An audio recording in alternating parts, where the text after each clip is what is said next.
បាទឥឡូវនេះឃើញថាយើង export រួចហើយបាទយើង export រួចហើយអញ្ចឹងបើសិនជាអ្នកទាំងអស់គ្នាចង់ export ភាសាទៀតគ្រាន់តែធ្វើតាមអ្វីដែលខ្ញុំបានបង្ហាញពីដើមហ្នឹង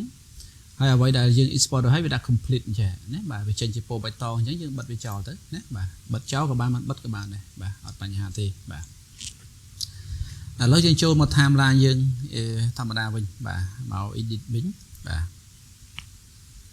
អញ្ចឹងនៅក្នុង edit នេះខ្ញុំបង្ហាញបន្ថែមទៅទៀតបាទបង្ហាញបន្ថែមទៅទៀតពាក់ព័ន្ធជាមួយនឹងការ set keyframe បាទការ set keyframe អញ្ចឹងដើម្បីយើងអាច set keyframe បានបាទដើម្បីយើង set keyframe បានអ្នកទាំងអស់គ្នាទៅចូលកន្លែង inspector ណាបាទត្រង់កន្លែងហ្នឹងអញ្ចឹងយើងចូលលើ video ក្នុងនេះខ្ញុំបានបង្ហាញរួចហើយថានេះជារបៀបនៃការ zoom បាទនេះ zoom បើសិនជា zoom ហ្នឹងណាយើងចង់ set keyframe យើងត្រូវការចុចកន្លែងនេះនេះយើងមើលជួរនេះសុទ្ធតែជា keyframe មកវាទៅតាមទម្រង់មួយណាបាទ keyframe របស់ rotation keyframe របស់ position keyframe របស់ crop អីផ្សេងៗចឹងទៅបាទអញ្ចឹងខ្ញុំឧទាហរណ៍ថាខ្ញុំចង់ crop ណាបាទចង់ crop ពីឆ្វេងមកនេះពីឆ្វេងនេះបាទឬក៏ពីស្ដាំមកណាមុនដំបូងខ្ញុំដាក់ប៉ុណ្ណឹងដាក់0អញ្ចឹងណាបាទឬក៏យើងសិតប៉ុណ្ណឹងហើយយើងសិតមុនដំបូងហ្នឹងយើងសិតមកបាទតែចេញពណ៌ក្រហមមានសិត keyframe ហើយយើងសិតទាំងអស់អញ្ចឹងឬក៏យើងសិតតែមួយក៏បានសិតត្រង់ឆ្វេងស្ដាំក៏បានតែ keyframe នឹងសម្រាប់អីគេបាទ keyframe គឺយើងសម្រាប់ធ្វើវាមានថាសិតជា animation បាទឲ្យមានចលនាឬក៏ zoom in zoom out អីចឹងទៅណាបាទឥឡូវខ្ញុំសិតទៅប៉ុណ្ណឹងខ្ញុំទាញមកដាក់ដល់ប៉ុណ្ណេះបាទខ្ញុំសិតវាមួយ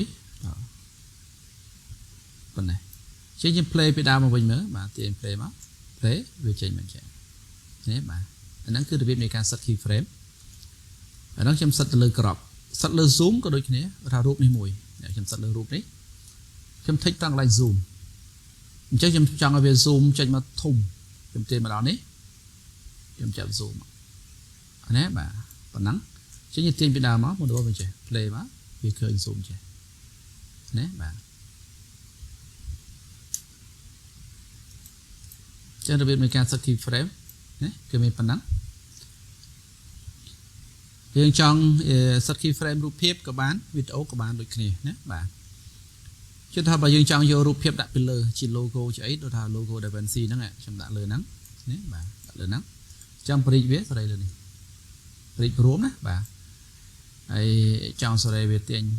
ក្រោយចំណុចណាមួយទាញមកដាក់មកបាទណាបាទព្រមអីទៀតមកទាញវិញមកបាទទាញឲ្យចេញសញ្ញានេះណាទាញចេញសញ្ញានេះអាហ្នឹងសម្រាប់ទាញឲ្យបានវែងសម្រាប់រូបភាពដែលយើងទាញដាក់យើងចង់ទាញវែងប៉ុណ្ណាក៏បានដែរតែបើសម្រាប់ជាវីដេអូបើ file យើងមានរយៈពេលប៉ុណ្ណាក៏យើងមានតែប៉ុណ្ណឹងអាចទាញទៅទៀតបានទេណាថាវីដេអូមានប៉ុណ្ណឹងអាចទាញទៅទៀតបានទេបើសិនជាវីដេអូយើងវែងហើយយើងកាត់ចោលអាហ្នឹងមិនយើងអាចទាញទៅទៀតបានបាទអូខេបន្តមកទៀតខ្ញុំឧទាហរណ៍ថារបៀប